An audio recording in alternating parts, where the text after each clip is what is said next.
We're shedding our masks and breaking down walls. Hell, we may even drop our drawers. That's right. We're going commando with Angela and Dana. Hi, my name is Dana Sardano, and this is Angela DeMarco, and we are going commando. Going Commando is a little show that we put together because we understand the importance of authenticity. We understand that... we understand. I'm sorry. Oh, someone's excited for today. Oh my God.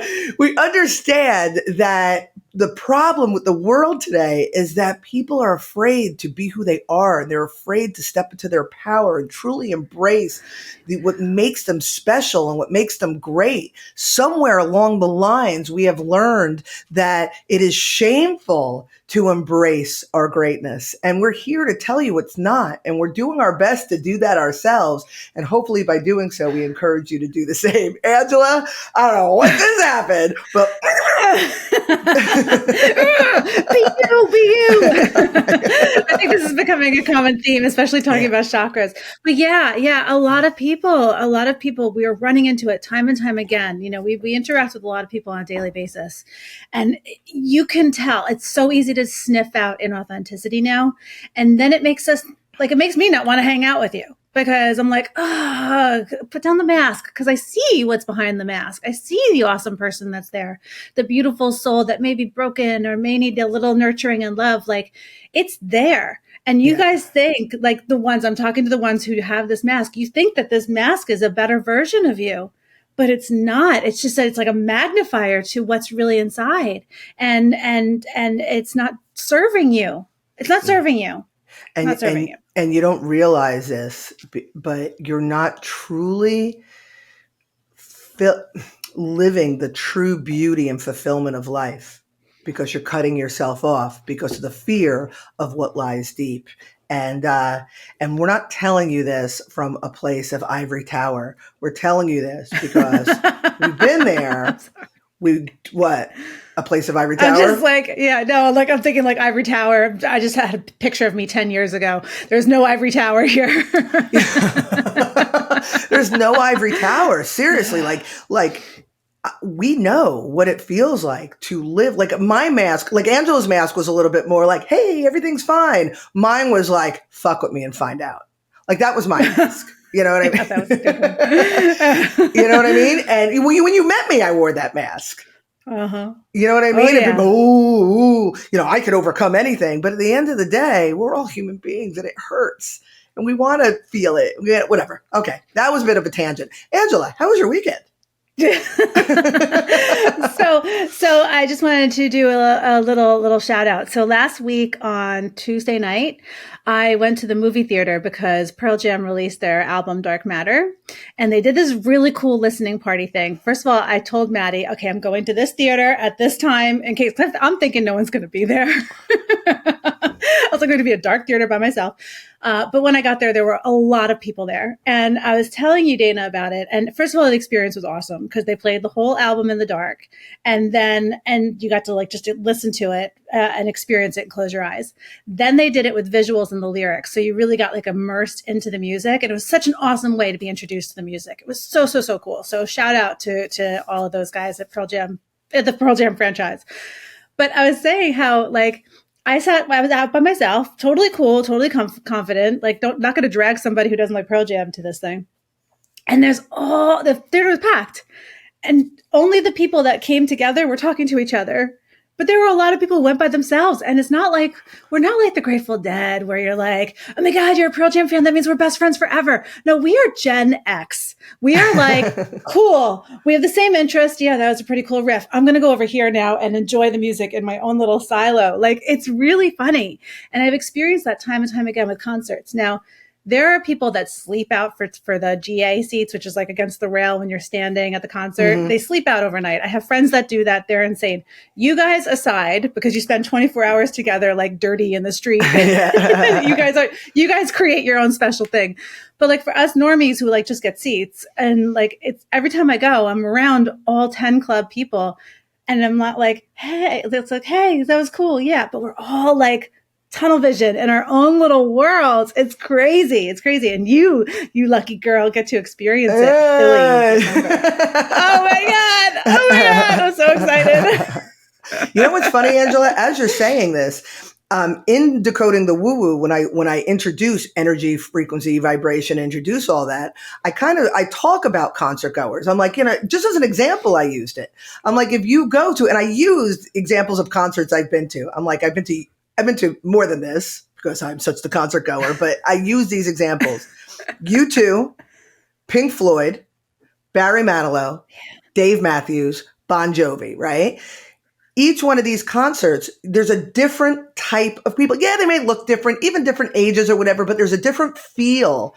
And that's the frequency of the vibration, the people that carry, that go. So you at Pearl Jam, or, doing anything Pearl Jam related. I was there in 1994, like when it was like, wow, who the hell is this? You know what I mean?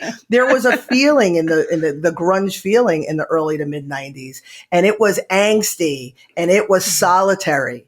And it was isolated even. It was leave me alone. I got this. And the fact that feeling is carried in the music and it's carried with the people that follow the music through all these years is a really cool thing. I think really it's cool. No, it's super cool. And so just because this is really interesting, my first experience with Pearl Jam was in 1992. My friend who was a hippie had a cassette tape of 10, threw it in. I was like, I'm not listening to your hippie crap. But when my uncle died, I remember being at this dive bar in Long Beach on Long Island. And in the jukebox, they played Black and Alive, 2 Pearl Jam songs over and over again, because it was like speaking. It allowed me to communicate with the feelings that I had because I was Gen X, right? There's no talking about how you feel. And every time an album comes out, every time there's a new song by Pearl Jam, there's a song that speaks to how I feel. So I don't have to express it because I get to express it when I sing. And that's the thing that's carried on, is like, we get to have like our emotions they taught me how to express myself. And it seems like they go through the same kind of life stuff, like breakups and all the generic stuff, but it's always around the same time I do too. Yeah, we all go through the same thing. Nobody's special. We're all going through it. It just has a different color, a different hue, a different vibration, a different, sound, whatever it is. So I think this is a really good segue to what we're talking about today, because we're talking about creativity, expression, throat chakra stuff, but the creativity, the allowance of the creativity, and allowing it to mold us into who we are. But before we get into that, I know you got something you want to say. I always got something I want to say. So this season we're talking about, and thank you for allowing me to go off on my favorite band. This season is the season 6, and we're talking about it's all about balance. And we're going through the chakras. We're doing 2 episodes per chakra, and we're using Dana's book, Veda Finds Her Crown. It's available on Amazon. And it's a sweet little story about these kids that she wrote for adolescents, really. And each character represents a chakra, and they go through their stuff, and they get, they're all banged up, and they meet and help each other. But in the back of the book, for the second half, it's an entire workbook on questions you can ask yourself, how to figure yourself out, how to get rid of those masks that you're hiding behind. And the work is really beautiful, and you could do it by yourself if you're a Gen Xer, because you can just get the book and do it by yourself. You can get the book and follow along. Our episodes are evergreen, so just go back to episode 64 or 65, whatever the one that says. 64. I know, I always forget. Whatever the first one is, we talk about the overview of the chakras and how they practically relate. Yeah. So we're on the second each week we're going to do a chakra. So we're going to do it twice. We're going to talk about the imbalances, what it is, what age of resonance, and then we're going to talk about how to balance it. So today we're talking about the sacral chakra, part 2. Yeah. Yeah. And as you could tell by my opening, I'm super excited long time about this, because when we talked about the sacral, if you didn't hear the previous episode, we talked about the greatest age of resonance for the sacral chakra is between the ages of 7 and 14, 7, 8, and 14. And that's pre-adolescence into adolescence. So any kind of trauma, any kind of just life experience that hasn't been properly reconciled, anything like that affects our sacral chakra. And Angela and I talked about things in our lives, serious stuff that had affected our sacral chakra, but here's how it affects it. The sacral chakra, when balanced, you have a zest for life. you have a passion, you know what you enjoy, and you don't feel any guilt in enjoying it. You want to go out and you want to embrace life. Your sexuality and sensuality is not a thing. You're comfortable with it, not to the extreme on this end and not where you're hiding out on this end. It's all good and it's all comfortable. When it's imbalanced, you can fall into depression. You lose the desire to go and be in the world, with all of the sensations that come with it. And so there's so many specific examples I could give you, but what I really want to focus on today, and then we're going to focus on, how do we make that better, is what we do, because it's about our sensations. It's about our feelings. It's about feeling the world around us through, enjoying music, right? Or being creative, knowing that we're the creators of our own reality, driving the ship of our lives. We tend to, especially at that age, 12, 13, 14, when we feel the loss of control, we feel like life is happening to us. We tend to numb out our sensations. We tend to avoid distract ourselves because it's too painful to feel what we're feeling. In a balanced sacral chakra, it's uncomfortable because we're learning and growing. But when it's imbalanced, it's too painful. I started smoking pot on the daily at 12 years old. Yeah. Angela was in bars with her father, 13, 14, drinking. And we learn that if we avoid, and it's not just drugs and alcohol, it's the constantly on the phones. It's the impulse buying. It's the gossiping even, because you're kind of like in other people's stories. It's the being obsessed with the ideals that we set in pop culture. It's anything outside of us. So it's something to think about, because if you are a parent of an adolescent child and you start to see these imbalances, that's what it looks like when they're video games too far outside themselves. Again, it's just about imbalance. It's not like you can't do these things, but too far outside of yourself. If you're an adult and you're still utilizing these coping mechanisms, it's something to look at. So I think that, of all the things, that one thing about how we numb and distract and avoid and what that looks like in all the aspects of our lives let's start there. You know what I mean? Yeah. I think for me, because I was so kind of like ignored, that my way of learning the world was through like books and through pop culture and through my friends who didn't know shit. You know what I mean? We didn't have the internet back then to like learn shit, but I didn't know anything. My mother never talked to me about sex. She never talked to me about how my period was going to come. Like I never know like how to handle feelings, how to talk about the bullies at school. Like my mother's thing was like, you have to be pretty and you have to be popular. And when I wasn't those things, I was an embarrassment. So very similar story here. What did that even mean to me? I didn't even know what it meant to be popular. You know what I mean? Like, what does a girl do to become popular? Wow. And that because found out. Unfortunately. Yeah. With a certain population. But yeah, I just remember feeling very, very lost and not having anybody to talk to at that point in time. So not knowing that things were good or bad. There were no consequences. Yeah. And I've talked ad nauseum, through books and through our conversations about, what it looked like for me. So today I just want to focus on like things that we can do. So of the cards, I talk about the Veda Finds a Crown cards that I've created. They're all out of whack now. So I can't even find like the cover one. Like I got them all like in a pile, but turn them around. But where I focus on, it's the light, man, the characters from the book. I pulled a couple of cards. I'm not going to like read every one of them, but there were 3 that I pulled that I think were important to like focus on. One of them is, it's about experiencing, like if you feel your sacral is out of balance, it's about experiencing the sensations. I just want to read the affirmation for it. I choose to feel joy and excitement often. Like that's a big deal. Some people are afraid. Like I know Rob sometimes is afraid to get too excited about things because in his head, for whatever his experiences are, there's going to be disappointment.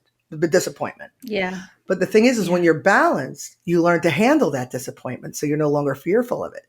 So you can be excited about life. You know what I mean? So experiencing the sensations. This morning I went and I sat outside as I do most mornings, and I closed my eyes. I'm like, what do I hear? Do you know how many different kinds of birds we have here? Like, I never noticed before because I never took the time to experience the sound of the birds. But I was like, oh, now I'm recognizing, oh, that's a cardinal. Oh, that's a blue jay. Oh, I think the woodpecker and the blue jay have beef. Like, I'm like, but that's just, but it's just ridiculous. I know. No, but they do. I do, because when the blue jay goes to the bird feeder and the woodpecker comes in, the blue jay knows. Blue jay's like, I'm out of here. Like, I'm like, there's definitely beef there. Blue jays are assholes. Blue jays are assholes, and I actually wrote a song about a blue jay. So blue jays are jerks. Yeah, but woodpeckers are dicks. So nice. There's a hierarchy for sure. But anyway, I digress once again. The point is just sitting there, the sensations of listening to the birds, feeling the breeze, hearing the rustle of the trees, being aware of how my body feels. I never had the luxury or gave myself the luxury to do that. And in doing so, I feel when I do it such peace. Eating foods, we're like, because we're trying to fill some sort of void, or we're in a hurry. We don't take the time to think about what our body needs. And I've gained the practice of asking myself, what do I feel like today? I always start, do I feel sweet or savory? I start there. And then I go in that direction. And my body begins to tell me what it needs, what it wants. And then I go from there. And the healthier we are and the more balanced we are, our body asks for things that are better for us rather than our mind and our broken, imbalanced, whatever. I'm doing the heart thing, asking for a cookie. It's asking for the apple. You know what I mean? Yes. You know, it's really interesting. I guess maybe a month ago, 2 months ago, 5 years ago, who knows? But I wrote, I did a practice of writing letters to my family. Never sent them, but it was a practice in letting go of the, you know, just emotionally and energetically, like cutting the ties, saying everything I always wanted to say, put it all on paper, and then I put it away, right? And I'm probably going to burn them, but they don't need to receive them. That was for me.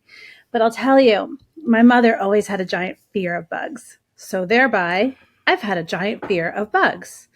And after the letters, after the experience, after I integrated and moved on, like a week later, I sit next to this window and I look out my window and there's a little bee just emerging from the spring, and it's on my thing, and it's on the screen on the outside. And I sat here and I watched it, and I saw its little eyes, I saw its little hands, like I saw it cleaning itself and opening its wings. And I just sat there for 5 minutes experiencing this bee and like amazed by it. And I never would have done that before. But because of something that I let go, I was able to be like, to have my own experience that somebody didn't put on me with fear, you know? And it was beautiful. It was beautiful. And it doesn't mean I'm still going to be like, ew, bees. I was like having the conversation. I'm like, cool, listen, you're outside, I'm inside, you can't come in, whatever, you know? So I don't know where it's going to go from there, but just the fact that I was able to do that and just be in that moment. And it was so, so beautiful. It was just this sweet little thing. I saw it for its cuteness and its life, you know, and it's such a little thing, but it was a big thing at the same time. 100%. And that is the health of the sacral chakra, the health of being able to just be and feel and enjoy the sensation. Again, experience that be. Now, next week, we're going to talk about the solar plexus chakra and how the imbalance of the sacral, like how we go into our identity in the solar plexus. So that need to do, go, don't slow down. That drive is solar plexus, but it's built upon the root and the sacral. So, I just wanted to explain like how they're connected to one another. But yeah, that moment you had, I remember you telling me about it, just to be there, just to see it. Don't even get me started on my freaking river otters, because a previous version of myself, oh my God, there's a mommy and the babies are the both. I'm like, oh my God. But if I didn't teach myself, If I didn't rebalance myself and teach myself to slow down, to not just walk because I have to be fit, walk because I enjoy the nature and I enjoy how my body feels and I enjoy it in the morning because the world is waking up or at least my part of the world is waking up. If I didn't learn to enjoy that, that's a huge sacral chakra. And not the solar plexus that drive to be thin. Just enjoy the walk. I never would have experienced those river otters, and I wouldn't still be talking about them. So you're welcome. I know. And then just two things too that I'm experiencing now. Like, so I went to that Pearl Jam thing by myself, and I just bought tickets to go see something in the city by myself because, like, I bought a ticket because I want to go. And I was like thinking, I'm like, well, who can I go with? I'm like, there's nobody that I want to experience this with. I want to go with myself, have a good like time in the city. I love myself. I love being around by myself. And that is pretty new for me. You know, it's like me or me and my kids and like hanging out with you, like on the daily, on the phone, whatever. Yeah. But that's it. Like, it's really, it's exciting and it's new. So it's fun. So something's balanced. That is exciting though. When you in general learn to really truly appreciate your own company, the whole world opens up for you, because when we're afraid to be alone, not only do we distract ourselves with the TV, the phone. Like when I was in my 30s, I come home every night, the TV would go on because I couldn't be alone. I don't even know how to use the remote now. You know what I mean? Because that solitude, well, it's not because the solitude, it's because I'm an idiot. But really enjoying your own company, what happens is, and it's funny because I just want to read the affirmation on this card, I attract people who treat me with respect. So what happens is when you're comfortable with your own company and you truly like yourself, you are no longer seeking out, again, seeking distractions, seeking numbing devices, seeking people to complete you. You're no longer seeking that. So you become more attractive. And when you become more attractive, you attract people who treat you the way you're treating yourself, the way you see yourself. It's all love attraction stuff, but it really is a cool thing. And that's why you're going on to this next chapter of your life. And at some point you will likely couple up again. It's just the nature of human beings. You know what I mean? But there's nothing to fear because it's going to be so different, because you're not seeking the way you were. Now you're just being, and this guy is going to have to be pretty friggin' awesome to be near you and then to be with you, because you are reveling in your greatness. Back to our opening monologue. Revel in your greatness. Be who you are. Be awesome. Woo, woo. Okay, so I got one more that I want, and this one I want to read because I want to talk about it. I think we got a few minutes. I think that we could give this some time. Yeah. So the affirmation is, I am comfortable in my body and I treat it with care. Okay. Okay. It's important to have creative outlets. Creating art, playing music, writing, and performing are some creative outlets. What are some of your creative outlets? And what are some new ways you can express yourself creatively? And if you're into the crystals, orange calcite. But I do want to preface before we get into our creative outlets. I think people pretty much understand what they are. But so many people are going to say, oh, but I can't even draw a stick figure. It's not about that. It's what can you create? It could be anything. It could be create your schedule for the day. You know what I mean? So it's more than just picking up a paintbrush or picking up a guitar, you know? Yeah, you know, I was talking with our friend Chrissy the other day. She came over for coffee. We hung out. And I was talking about how coffee talk amongst yourselves. I was talking about how what we do does not feel like work. And I want to remove the word work from my vocabulary. What am I going to do? Well, this is what I do to create. This is what I'm going to create today. It's the same word. It's the same thing. But all I do all day is create. That is my deepest desire, is the freedom to create every single day. And if my job doesn't feel like I'm creating something, creating a business, creating a to-do list, creating, whatever, my son's schedule, a vacation, an experience. Meals. What am I creating for dinner? Yes. Oh my God, dinner. I love cooking dinner. I love cooking dinner. Last night, I cook dinner in the morning. I cook at 9 a.m. I'm in the kitchen cooking dinner for the week. but so for me, everything is about creating. It's not there is no work. Work sounds like heavy and dense and a chore, but I create my garden. I create everything around me. Christian, we were at Home Depot the other day and he was like, I want to buy tiles and do a project. I'm like, okay. So we got this. I was like, here we go. And we just glued tiles together because he wanted to. Cool. And what it does is it sparks the imagination. And then we're talking the upper chakras, but it's a really important thing about the creation as well. And I love that you're shifting your perspective like that. Cause we talked a little bit about like things that you thought you were like kind of sabotaging yourself a little bit because of your mindset, Miss Kuzi.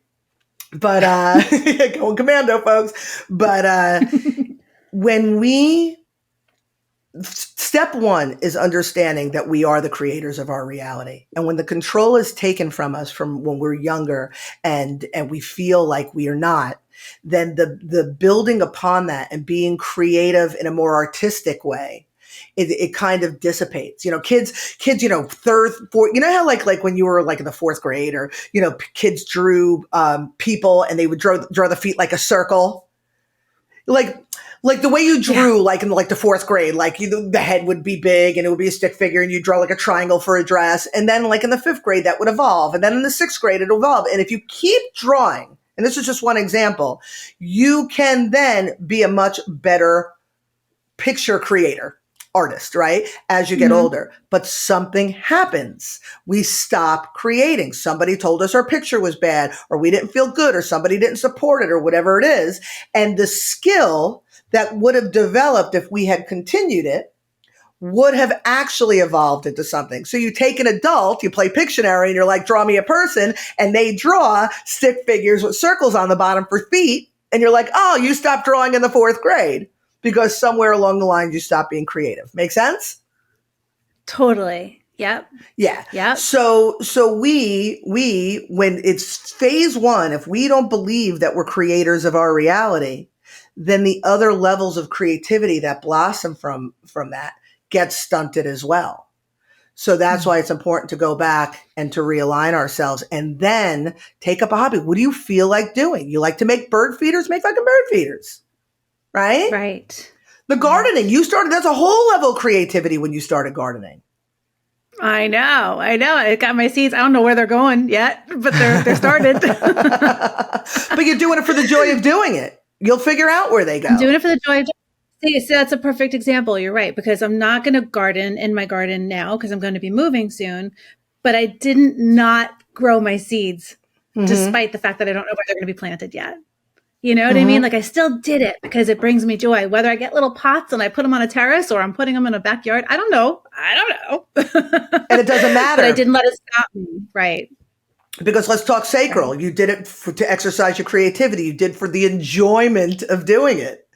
I went on Temu the other day, and because I was sitting outside and I have succulents and I propagate them, the little things. Well, if I propagate them, I have succulents everywhere and they're wild and they're crazy in these big pots. I throw them in pots with other things and I went on Temu and I bought a bunch of little like 3-inch pots, like little ones. And I bought some gravel. I'm waiting for them. I think they may come today, but I'm like, oh my God, I'm going to cut them and I'm going to make all these little pots. And then it's like, oh my God, who am I going to give them to? And now I'm like, oh my God, I give them to their teacher, the kids' teachers. We're going to the dentist. They're going to get one. Like, but think about the level. Look at me talk about it. Oh my God, my pots are getting stupid. There's no end game. There's no, well, I could sell them. And no, I'm just creating and it feels good in doing so. So my 2 cents. Just find something you like to do, man. Something. A quilting, knitting, whatever. But Dana, let me ask you something. Yeah. Doing so I get, right? If you want to feel good, right? And you want to do something that feels good, do something creative, whatever that looks like to you. But what does that have to do with an imbalanced chakra? Oh, like what does that have to do with it? Like what is it like? Because I like to understand, like if I'm going to the mechanic, I don't know how to do the car, but I want to understand what it is they're doing and why and what it's going to help. Okay, it's going to remove that clanking sound. Great. Okay, so I am always about going back, figuring out why the dysfunction, looking at it, poking it, reconciling it, and then coming back to center. So what I'm about to say doesn't negate all that. If you have an imbalanced sacral chakra, it's worthy of going back and going, okay, what made it an imbalance, and then reconciling your belief about it and then bringing it to balance. But the point of doing something that you enjoy, a creative outlet, we're all creative beings. We are all creators. And we're all in our own little speck of point of interest, and we're all creating the world around us. So by doing something that you enjoy, in the simplest of terms, it raises your vibration. That's it. That's it. So there's no if you do this, the clanking thing leads to the hissing thing, leads to the, rickety thing. It's not that. It's just do something you enjoy. Listen here, folks. Anybody, all right, bring it in, Sardano. Okay, bring it in. I'm leaning in. I'm shaking my table. Anybody who knows anything about me knows that in 2015, I just decided to pick up a paintbrush with my husband just for Haas. Let's do something different. And the act of picking up that paintbrush and inciting something, ooh, this feels good, and doing more of what felt good and continuing to do what felt good is why I sit here today with Angela, with behind me, behind her. Let's not even talk about all my...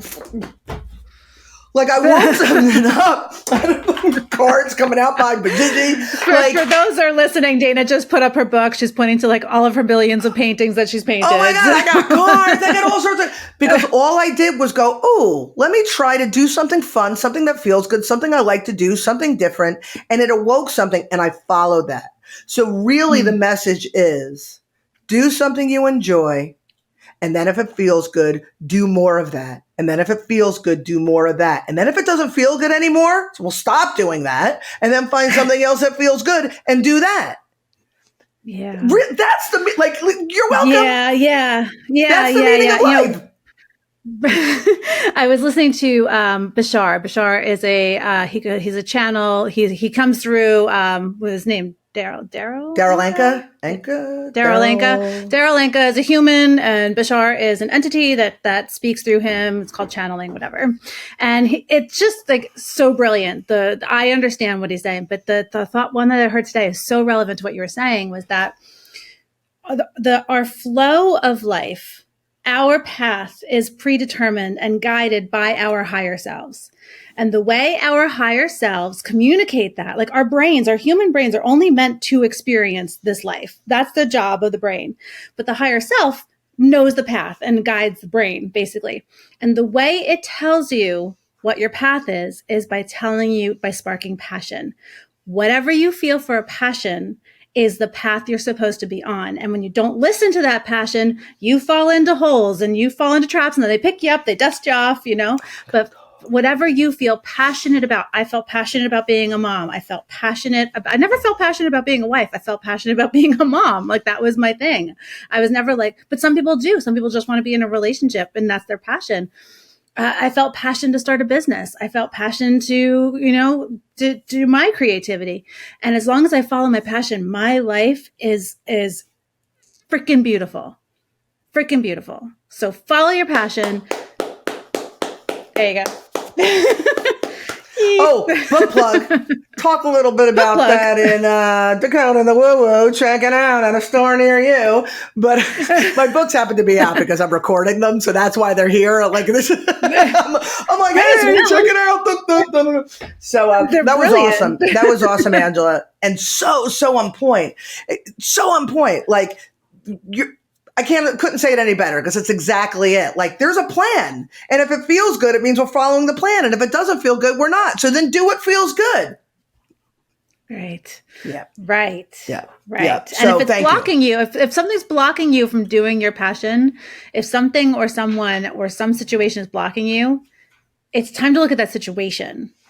Not the passion. Don't question the passion. Question the situation that's blocking you. So I'm going through a divorce because of this.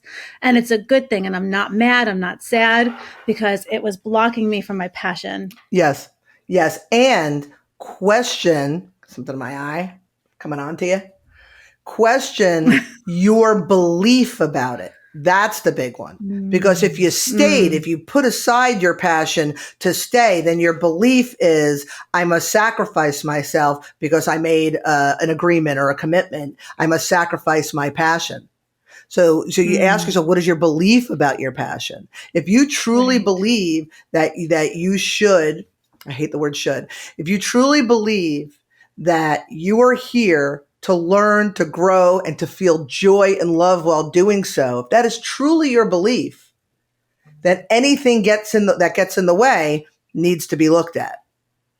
Yeah. Right? Because if that's truly what you believe, and if it's not what you believe, then you need to start looking at your beliefs and questioning them and seeing if they serve you. So, yes. There it is. Good one. Good one. All right. There it is, folks. Speaking of things that bring us joy. Like I said, so stupid. So stupid. Like my husband makes fun of me. It's so stupid, but it brings me joy. So, okay. We're pulling out the sign-off wheel, though, for our listeners. For those who are listening. Oh, my God. If you're listening, head over to YouTube, because it is seriously dinner and a show here. I mean, I don't know why you're listening, but you can watch this circus. All right. All right, ready? It is a circus. Go for it. All right, what do we got?